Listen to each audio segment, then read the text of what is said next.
One thing that we tried to do is really to think about initially a series of axioms or truths that would guide our process. We identified early on an analogy that there is a similarity between the way that we all experience this convention and the way students in the future will experience education. And then that rather than a formal experience, that experience is much more fluid and much more organic. So as we designed, we were able to think about a potential solution and evaluate that solution relative to those axioms.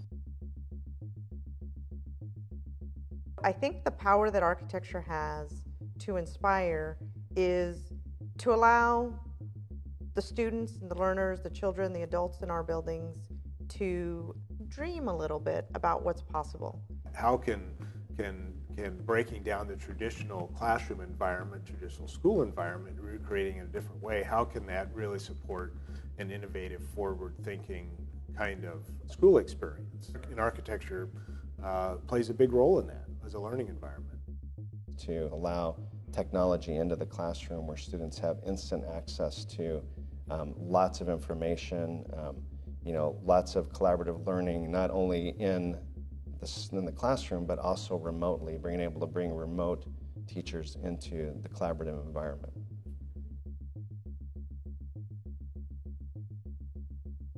More importantly, I think creating a culture of the thirst for that kind of experience is what school should be about. It changes the whole dynamics of how the teaching and learning process works. So the teacher many times is the coach, helping learners figure out where to go to find that information. We want the ability to break out the room into different learning groups, and we want one large lecture room at times. We want mobility of furniture. We want to reconfigure based on the particular lesson plan that we're learning at the time.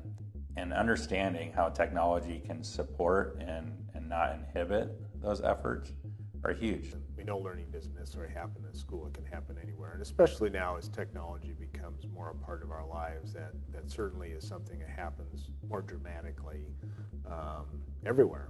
The ability to display whatever content, whatever projects that they're working on, share them with other class members, share them with the teacher. The ability for a teacher to get feedback on a certain lesson that they might be covering right then through a student response system that is potentially even just an application on their mobile device.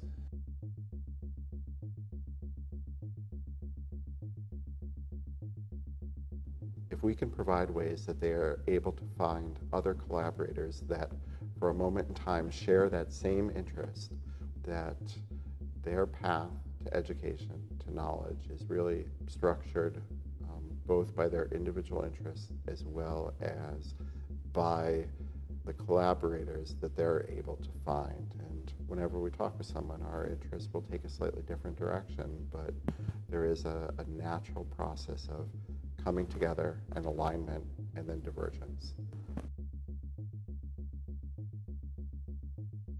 I always go back to that fourth grader that we interviewed for one of our projects that said, I really want to be the captain of my own learning. And so being able to provide physical environments in which students feel empowered to really take hold of their own learning and apply those critical thinking skills, those collaboration skills, sort of those next generation learning skills in small, medium, and large scale groups, and to be able to fluidly move between those, provide those places, and more importantly, those intersections where those places kind of come together.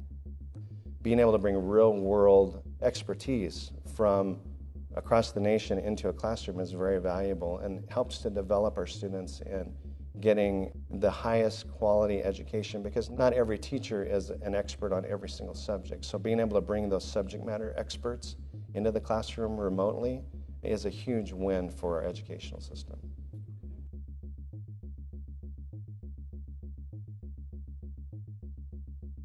The way in which the classroom or educational spaces might be connected to the rest of the world, such that there was not a disconnect between students' personal lives and their educational lives. More being able to think on your feet, and I think the classroom of the future is really built toward promoting critical thinking skills, which is important for us as a business to be able to get students to be able to come out of school with those critical thinking skills.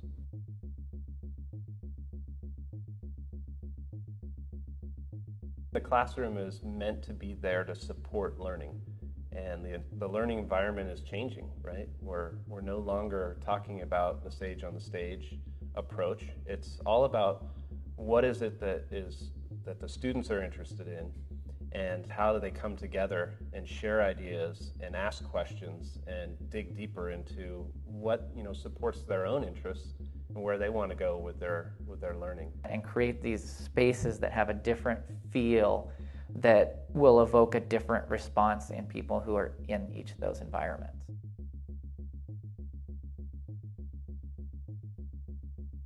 To me, the learning environments of the future will be a combination of high tech and high touch. We all learn in different ways. We learn by doing. Many of us learn by doing much more so than sitting in a lecture and then taking a test.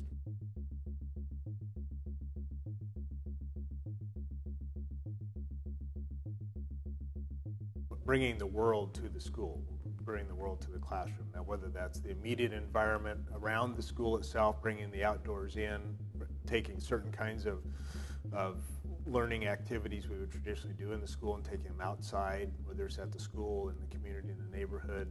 So making that school building, per se, much more transparent.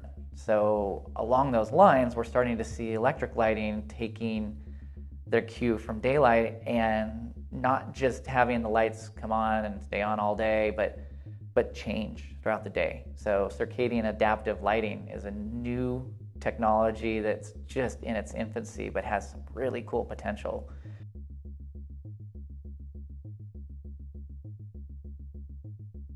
And there's certainly some activities in the classroom that still supports a medium to large size lecture type of environment. So we still need those kinds of spaces in a school, but we need other kinds of spaces too. We need spaces that are smaller, more collaborative. Yeah, because it's a combination of spaces. I think that's the other thing that's changing, is that the learning environment is no longer one space where 30 kids come together. It is a combination of spaces where maybe 100 kids come together and 5 kids come together and 1 kid is working on their own. I think being able to provide that level of agility and that level of intimacy is really important.